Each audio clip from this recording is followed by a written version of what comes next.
Eu lhes convido hoje a abrir sua Bíblia no livro de Samuel, 1 Samuel, capítulo 6, versículo 1.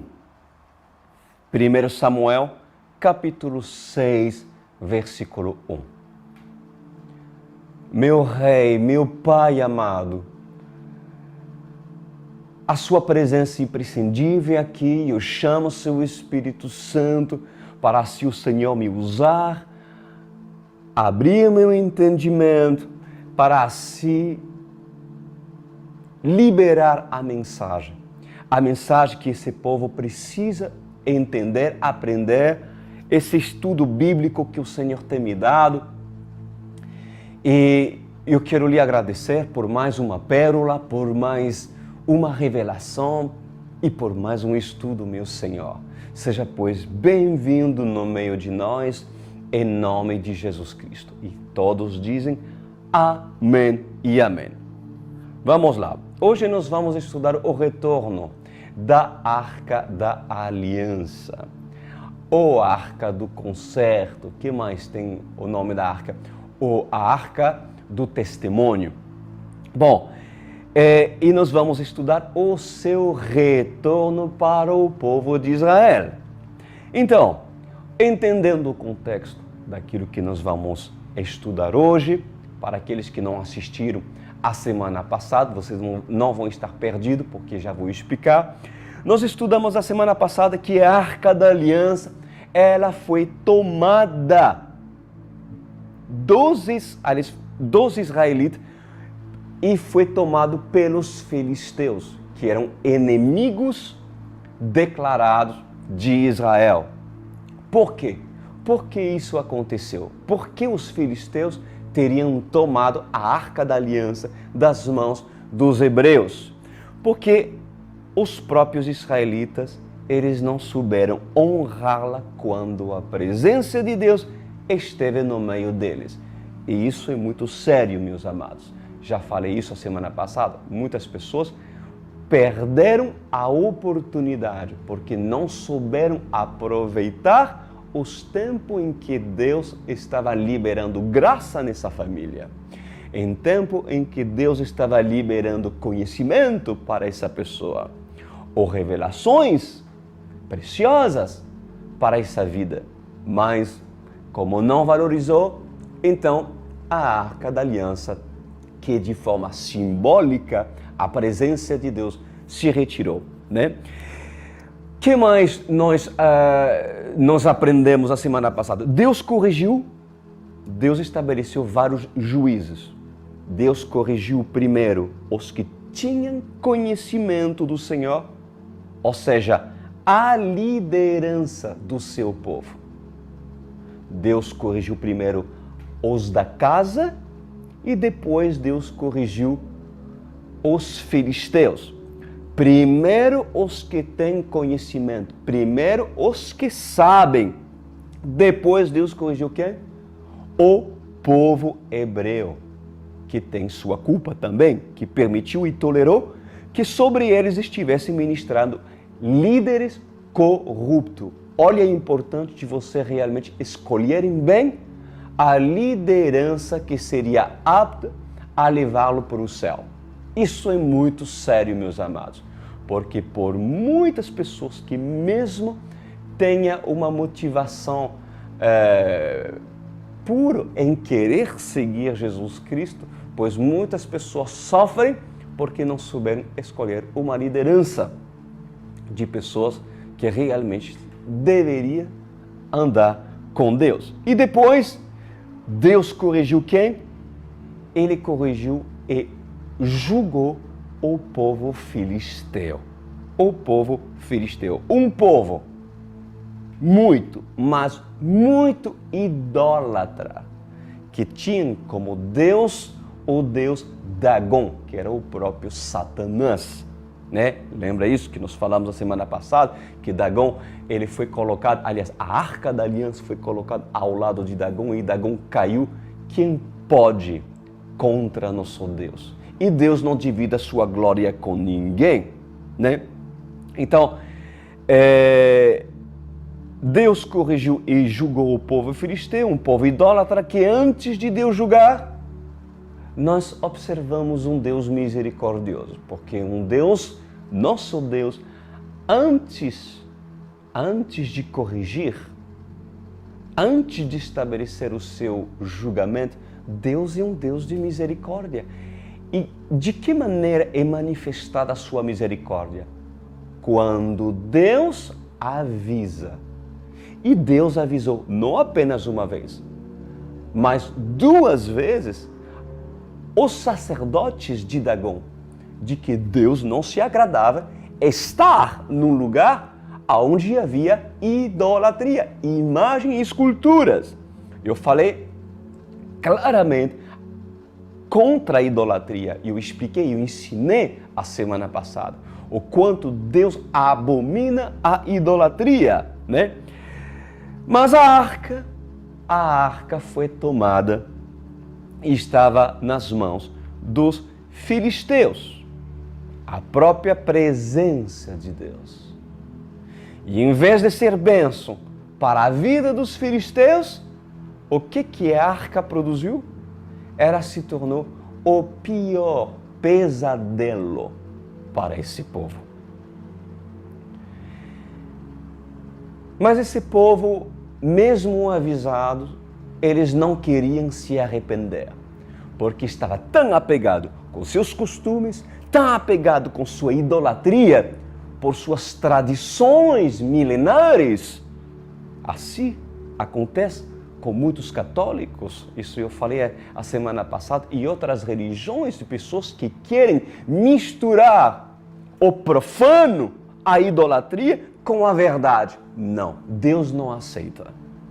Deus não aceita a Bíblia com uma imagem de Maria. A Bíblia com uma imagem de Santo Antônio. Não, não combina. Deus é um Deus zeloso.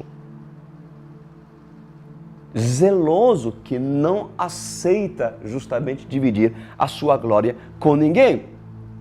E por não querer entender, quando o povo filisteu foi avisado, ali veio o juízo. E o juízo foi que Deus mandou tumores em todos os habitantes dos filisteus. E os redores, as pessoas, o povo vizinho também, eles foram atingidos por uma terrível praga, meus queridos. E por onde a Arca da Aliança passava, no território dos filisteus, pois o pavor se apoderava do povo filisteu. Vamos lá, 1 Samuel capítulo 6, versículo 1, diz assim: Quando já fazia 7 meses que a Arca do Senhor estava em território filisteu, os filisteus chamaram os sacerdotes e adivinhos e disseram: O que faremos com a Arca do Senhor? Diga-nos com que devemos mandá-la de volta ao seu lugar. E eles responderam: Se vocês devolverem a Arca do Deus de Israel, não mandem de volta só a arca, mas envia também uma oferta pela culpa. Então vocês serão curados, dizem eles, hein? Então vocês serão curados e saberão por que a sua mão não tem se afastado de você. Bom, então, meus amados, para vocês entenderem a história, eu vou falar um pouco do acontecido nesse trecho, né? No desespero daquilo que estava acontecendo, por causa das pragas, por causa dos tumores, esses filisteus, eles não queriam se arrepender da sua idolatria. O que lhe restava é consultar seus adivinhos, seus feiticeiros, seus sacerdotes, ao deus Dagom, né?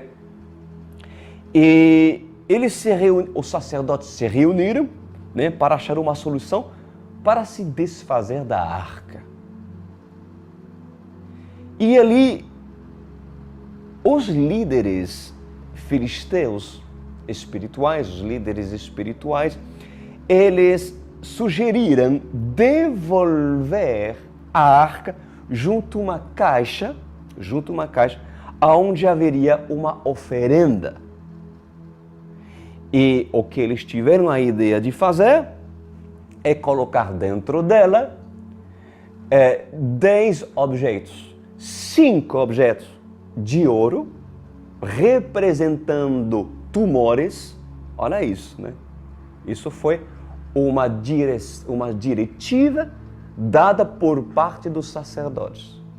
Colocaram dentro da caixa 5 objetos de ouro em forma de tumor e 5 outros objetos de ouro em forma de ratos. Ratos, inclusive os filisteus, dentro dos seus muitos deuses que adoravam, né? Além de Dagon ser o maior, segundo eles, né? Claro, eles adoravam também deuses ratos.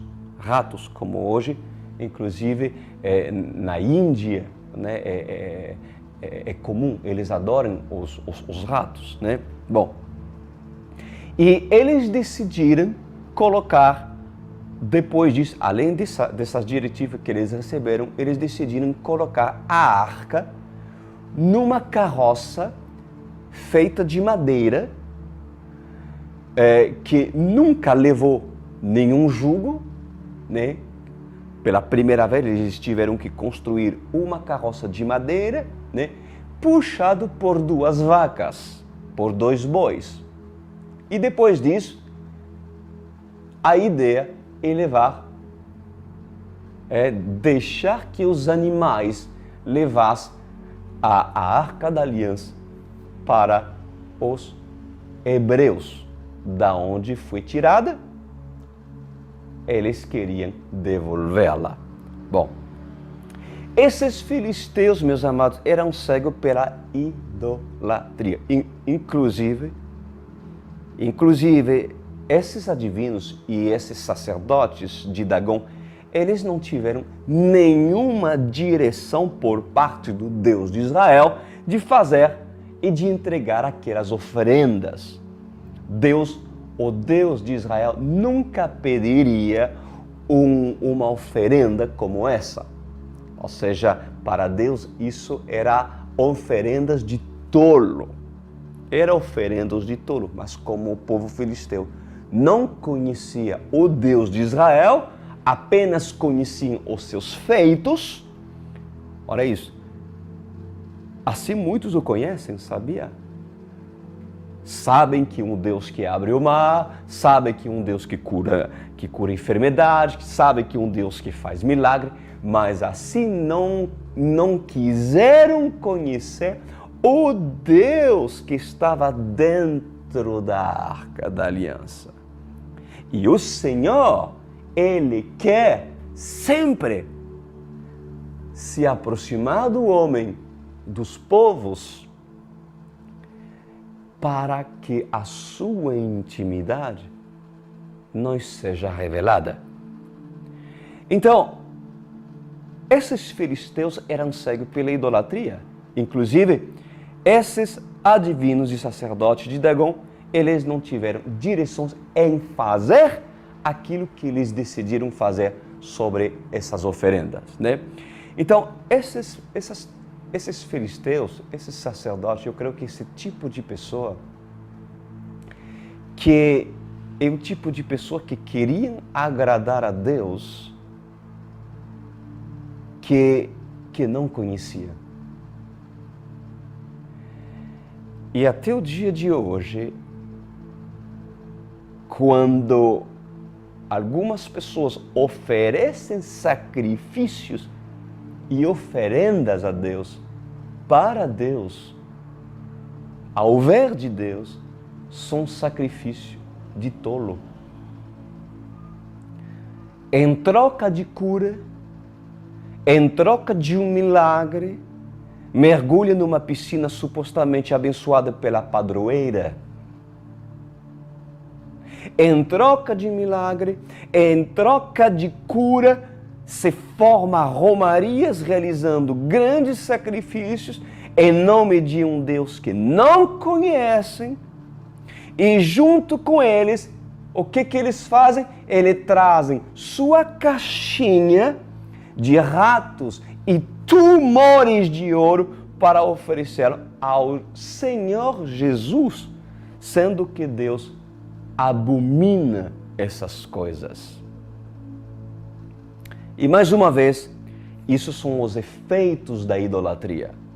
O ídolo, mesmo aquilo que ele faz como sacrifício, ele não sabe que em vez de alegrar o Senhor, ele não agrada.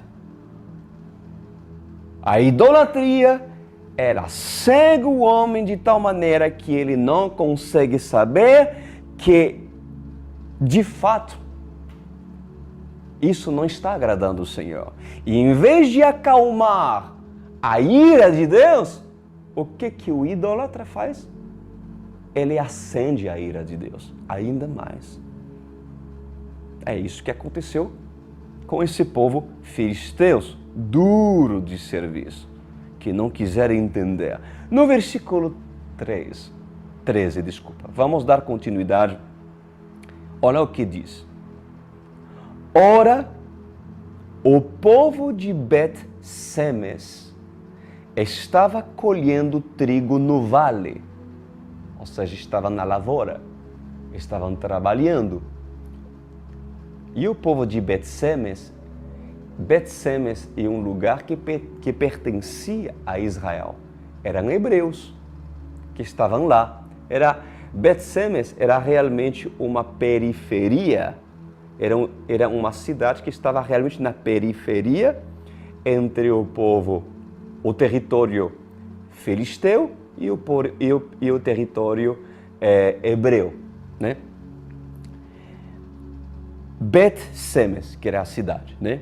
E diz a palavra de Deus, quando viram a arca, que eram levados por 2 bois, por 2 vacas, lembra disso? Sobre carroça, de madeira. Quando viram a arca, diz a palavra que eles se alegraram muito, muito. Que coisa linda.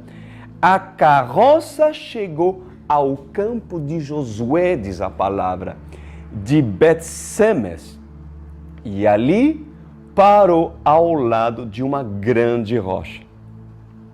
Então cortaram a madeira da carroça e ofereceram as vacas como holocausto ao Senhor. Vamos falar coisas lindas sobre esse trecho aqui, meus amados. Bom, queridos amigos, todo juízo de Deus, toda correção divina, ela tem um propósito. Todo juízo de Deus manifestado em forma de doença, ou sofrimento, ou uma fase difícil que uma pessoa possa ter, seja no casamento, ou seja de outra forma, ela tem um propósito e sempre o mesmo propósito. Sempre o mesmo propósito. É fazer com que essa pessoa se toque para assim desejar descobrir o Deus que está dentro da arca. A intimidade. A intimidade. O propósito do juízo é fazer que quem o recebe caia em si para se consertar.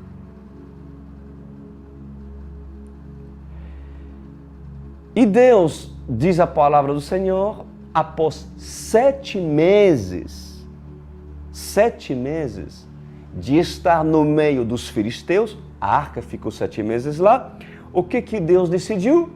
Deus decidiu devolver a arca a seu povo escolhido. Ou seja, eu tenho convicção que Deus teve saudade do seu povo. Você acha que Deus tem prazer em estabelecer um juízo sobre um povo escolhido? Deus não tem prazer de fazer isso.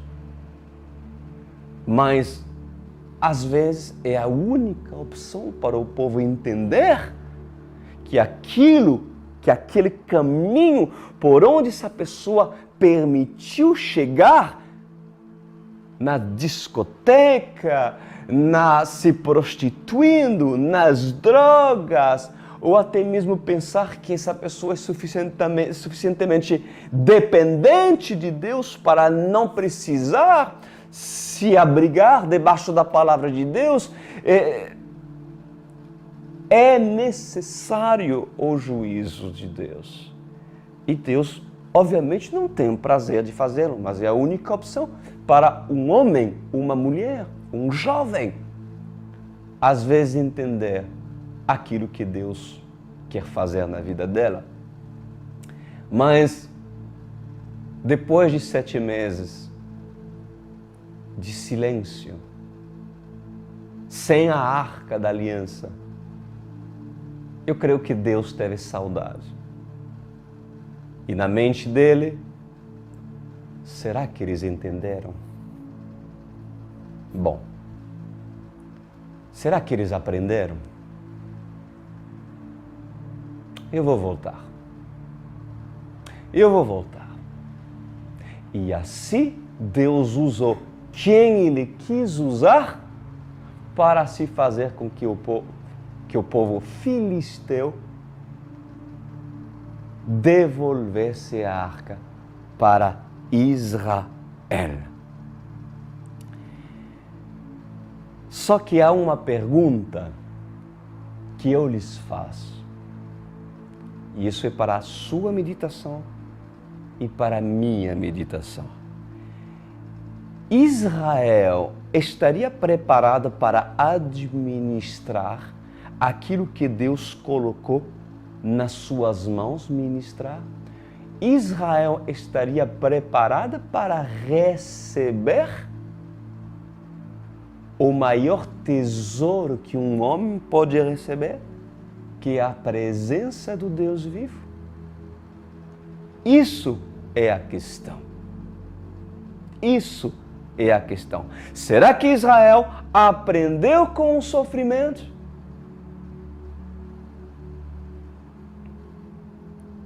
Bom, vamos falar acerca disso. O que nós devemos aprender aqui é que a arca, escuta isso, a arca, ela não pode prevalecer num lugar que não se interessa com o Deus que dentro dessa arca habita. Para a arca repousar num lugar, ela precisa ser valorizada. Para a arca repousar e estar num lugar, ela precisa ser honrada. E a expectativa de Deus permitir que a arca fosse devolvida é que haja uma esperança que o povo hebreu teria se preparado para recebê-la. E teria dentro dos seus corações brotado a esperança que o Senhor voltaria.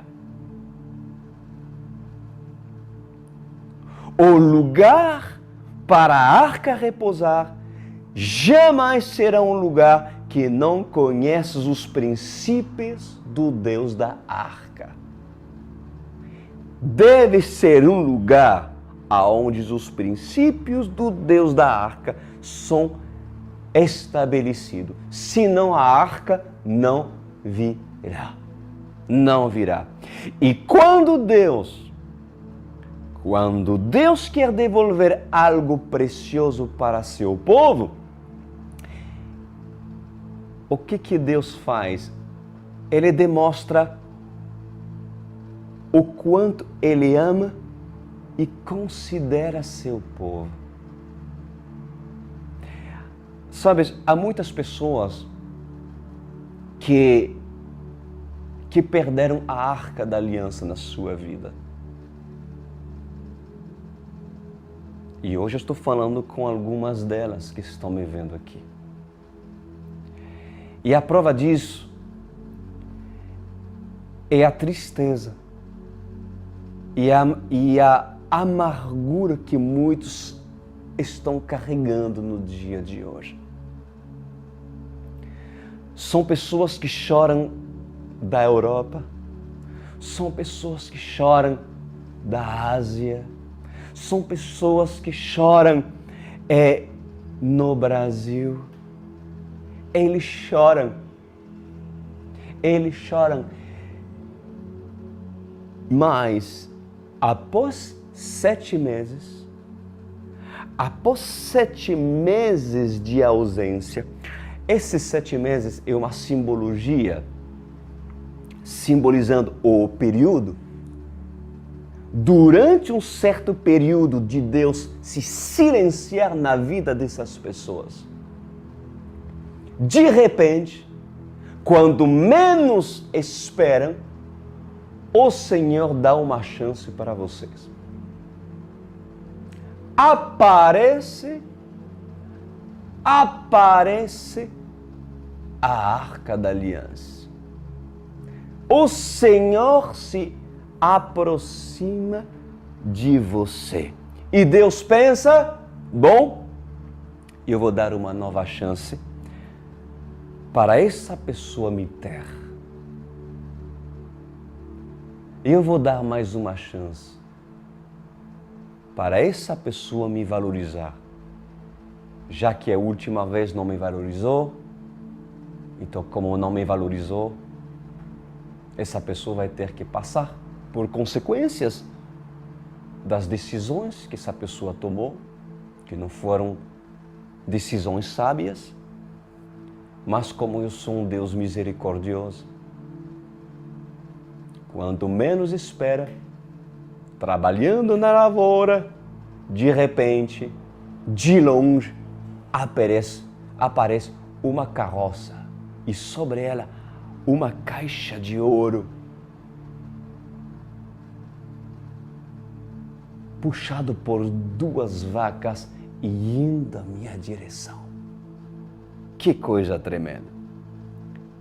Então aí o Senhor decide mandar a Arca da Aliança e manifestar a sua bondade na sua vida. E ali o Senhor decide mandar construir uma carroça puxada por vacas para lhe alcançar exatamente aonde vocês estão.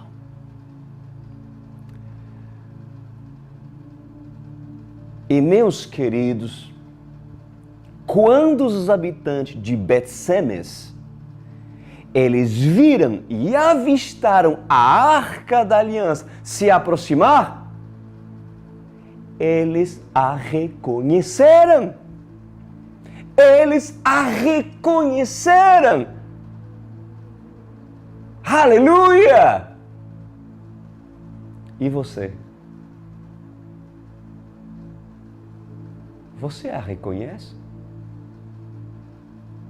Quando o Senhor está dando mais uma chance para você, usando minha vida, usando palavras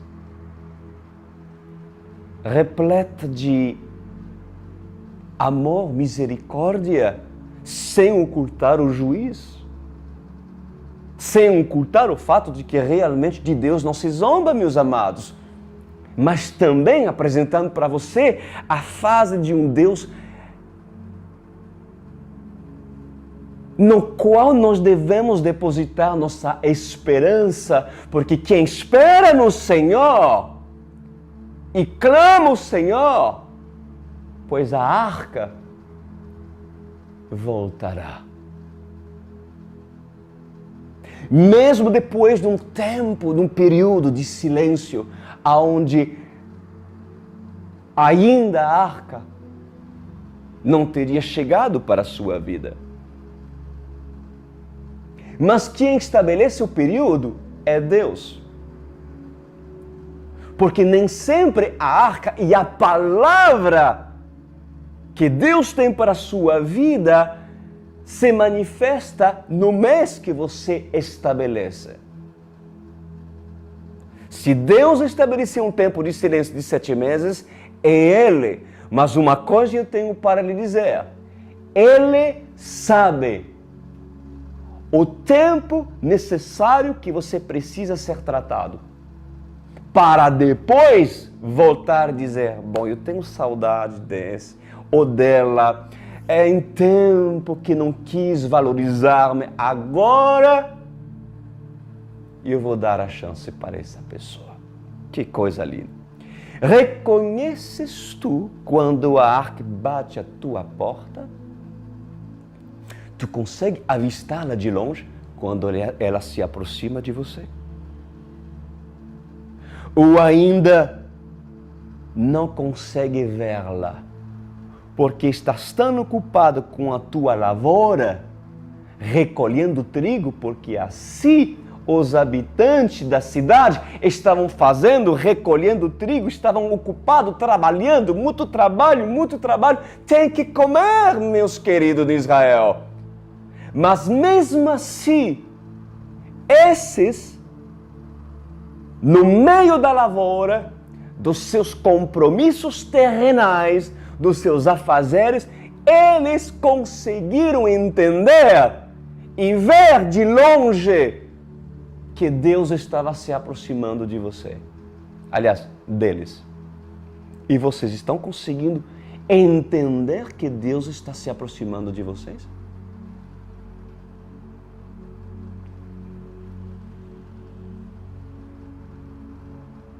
E há muitas pessoas que estão tão ocupadas nas suas lavouras que eles não conseguem ver nem de longe e nem de perto a arca se aproximar de você. Você sabe por que muitos não a vê? Nem de longe se aproximar e nem de perto. Porque acham que a arca da aliança, acham que a presença de Deus não pode ser trazida por vacas e carroça de madeira. Vocês não entenderam, não? Eu vou explicar para vocês. Essas pessoas, eles acham que a arca deve voltar em carruagem de reis.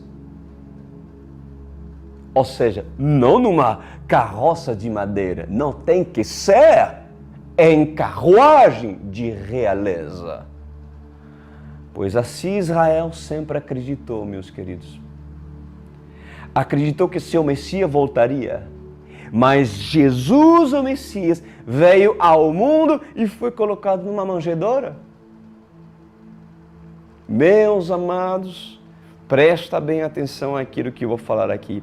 Aprendem que Deus, quando deseja lhe dar outra chance da sua presença, Ele vem em forma simples.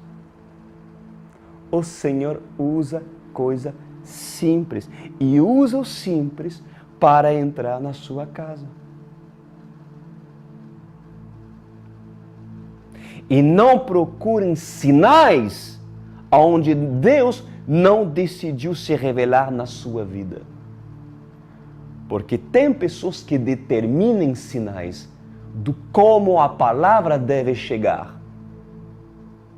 Senhor, eu tenho esperança no Senhor, mas eu quero que a arca, ou seja, a palavra que eu tenho para a minha vida, seja trazida não por vacas, mas por cavalo. E se não for assim, então eu não vou ver, eu não vou considerar quem estou para determinar a maneira de Deus falar com tua vida e te mostrar o caminho que tu deves fazer. Coloque-se na posição do povo hebreu, da posição de humildade, para apenas receber as misericórdias de Deus. E procuras tu entender o Senhor, e não procuras tu fazer com que Deus te entenda. A forma de Deus se revelar a você cabe a Ele decidir e não a você. Eu posso ouvir um amém? Glória a Deus. Continuamos. Olha o que diz a palavra.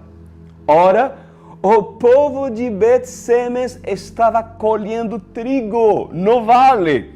E quando viram a arca, alegraram-se muito. Não pouco, tá? Não pouco, mas muito. Olha isso, meus queridos. Olha isso. Você sabe quando você reconhece a palavra que Deus quer lhe revelar? Você sabe quando você reconhece quando a palavra do Senhor lhe é revelada e você a enxerga, a reconhece?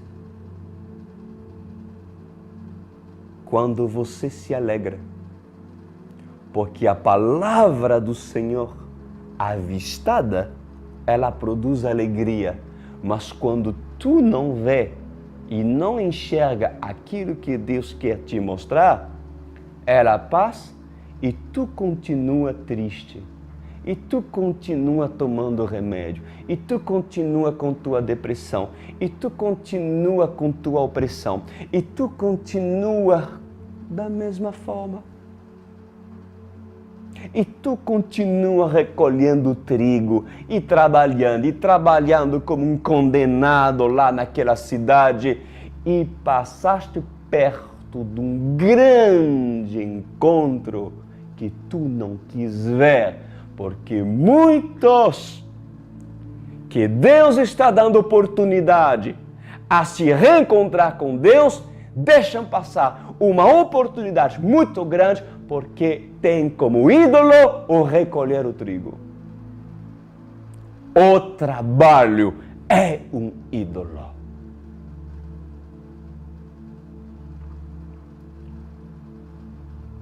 Quando uma pessoa passa a ouvir a palavra do Senhor, a arca da aliança, e consegue enxergá-la de longe. Por que de longe? Quanto mais esperança tu tem em Cristo, mais tu terás capacidade de enxergá-lo de longe. Por quê? Porque quem tem esperança aguarda a palavra e trabalha assim. Não está ainda. Mas eu sei que ele virá. Trabalha, recolhe trigo. Não, ainda não está. A esperança lhe dá a certeza, a convicção de que em qualquer momento a arca do Senhor se apresentará a você. Mas quem não tem esperança, trabalha e está apenas no seu mundo. E não levanta a cabeça para ver se ela está chegando ou não, porque nela não tem esperança. Espere, tenha pois tu esperança no Senhor e aguarda que um profeta venha trazer a arca para assim você recebê-la e produzir uma mudança, uma alegria que provém de Deus. Amém? E Deus está me usando nessa noite para trazer a arca dentro da sua casa. Quem tem ouvidos para ouvir, ouça. Amém? Quando a arca chegou novamente, eles a avistaram. O povo da região não tinha mais como prioridade a lavoura, o trabalho, embora, claro, seria importante. embora seja importante, mas a alegria tomou os seus corações. Se vocês avistando a arca, você não sente profunda alegria, porque a Bíblia diz que eles se alegraram não um pouco, muito. Se você não sente uma profunda alegria cada vez que você se reúne às terça-feira e sábado nesse ministério abençoado, onde o Senhor, com sua carroça de madeira, levado da forma que Ele decidiu levar, vai até a Europa, do Rio de Janeiro até a Europa, Ele pousa lá em Portugal, Ele vai também lá até a África, até o Japão, atravessa o Atlântico, atravessa o Mar Mediterrâneo. Gente, Deus, Ele é assim, porque Ele tem saudade de você. Se você avistando a arca, você não sente profunda alegria. Se você ouvindo a palavra de Deus, você não sente a sua presença, a sua esperança, reviver. Então é porque a sua lavoura, é porque os seus afazeres são tão prioritários que eles roubam a alegria que deverias receber. Eu continuo e termino. Versículo 15. Olha que diz. Os levitas tinham descido a arca do Senhor. Depois que chegou com as 2 vacas, né? O que eles fizeram? Os levitas tinham descido a arca do Senhor e a caixa com os objetos de ouro e as tinham colocado sobre a grande rocha. Eles colocaram a arca sobre a grande rocha. Olha aí. Naquele dia, o povo de Bet-Semes ofereceu holocausto e sacrifício ao Senhor. Muito interessante essa passagem e assim uma tremenda revelação. O povo depositou a arca sobre a grande rocha. Sobre a grande rocha. Ou seja, a forma de Deus se achegar a você não é do seu jeito, mas sim do jeito que o próprio Senhor estabelece. Mas o lugar aonde deve repousar a arca, ali é outra história. A forma dela chegar até você é o Senhor. Mas o lugar aonde ela deve repousar cabe ao homem ou à mulher preparar o lugar para que ela repouse. E aonde a arca deve repousar?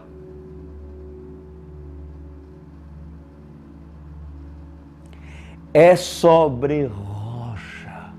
É sobre rocha que a arca deve repousar, amados ouvintes. O repouso da arca deve ser sobre aquilo que está firme. Firme. Deus quer habitar em templos firmes e não vacilantes.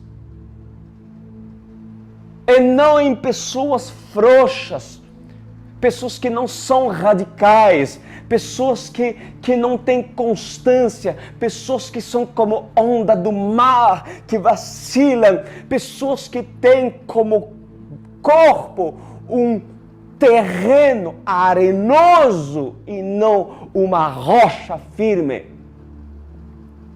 O repouso da arca deve ser sobre aquilo que está firme, meus amados. Vocês querem que a presença de Deus esteja dentro de vocês? Sim ou não? Responde. Sim, né? Então,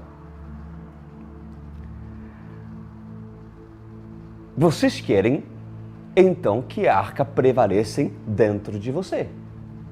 É isso que vocês querem? Então anota o que eu vou lhe dizer por parte de Deus. A arca somente repousará num lugar cujas as suas fundações estejam firmadas sobre rocha. A grande rocha. E Jesus é a rocha inabalável. A arca, ela não repousará se a sua vida é construída sobre a areia do mar. Vocês entendem ou não? Se a pedra não estiver, tampouco a arca virá. Por isso que antes de você querer ter o Espírito Santo dentro de você, certifiquem-se que sua vida é rocha firme e não areia movediça. A areia movediça pisa e afunda. Os princípios não são estabelecidos, vacila, não são radicais, meus queridos, pois aqueles que não procuram ser radicais com aquilo que aprendem com Jesus, com o Mestre, eu lhe asseguro, meus amados, que esses podem esperar o tempo que for, mas jamais serão a habitação de Deus. Jamais a arca da aliança habitará. Ela pode se aproximar até você, para Deus lhe dar uma chance. Mas se você não fizer a sua parte de preparar a casa, o templo, de parar de ser um glutão, de comer desesperadamente, de parar de se drogar, de parar de se prostituir, de parar de olhar o impuro e colocar o impuro diante dos seus olhos, de parar de ser um murmurador, de parar de ser um mentiroso, de parar de ser um homem que não cumpre com sua palavra e compromisso. Cabe ao homem preparar a rocha, porque se não for assim, a arca não entrará e não pousará. Terminando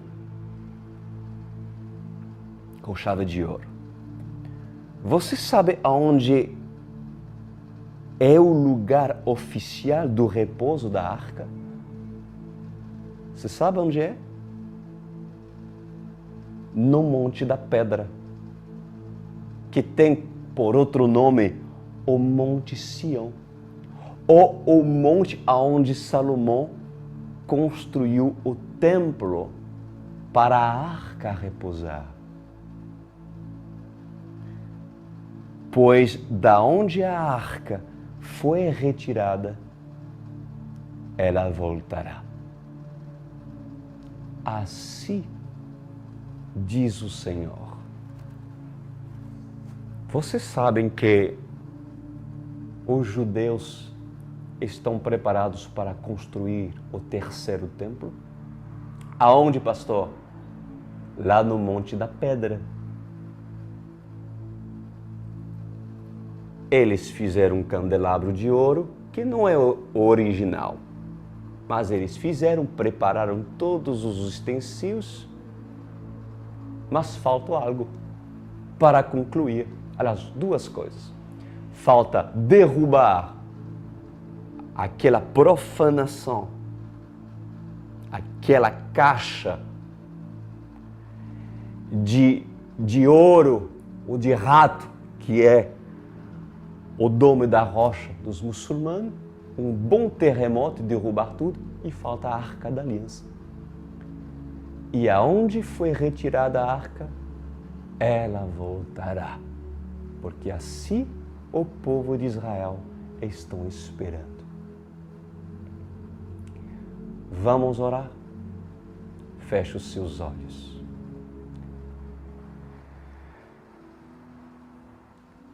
Pai amado, que linda palavra o Senhor tem nos dado. Será que esse povo que trabalha nas lavouras envolvidas em tantas tarefas, avistaram de longe o Senhor se aproximar? Ou ainda não conseguiram ver que o Senhor usa a minha vida para assim atrair e fazer com que a arca se aproxime dessa pessoa? Mas será que Israel está preparado ou está se preparando para receber a arca e pousar dentro dessa pessoa? Pousar dentro desse lar? Pois a minha oração, Adonai, é fazer com que o Senhor possa convencer essas vidas, porque assim a arca veio e quem quis reconhecê-la, pois certamente produzirá aquilo que o Senhor quer que seja produzido na vida dessa pessoa. E eu lhe agradeço, Senhor, porque o Senhor foi claro hoje. E bem sei que o desejo do Senhor é sempre dar uma nova oportunidade para as pessoas. Amém e amém.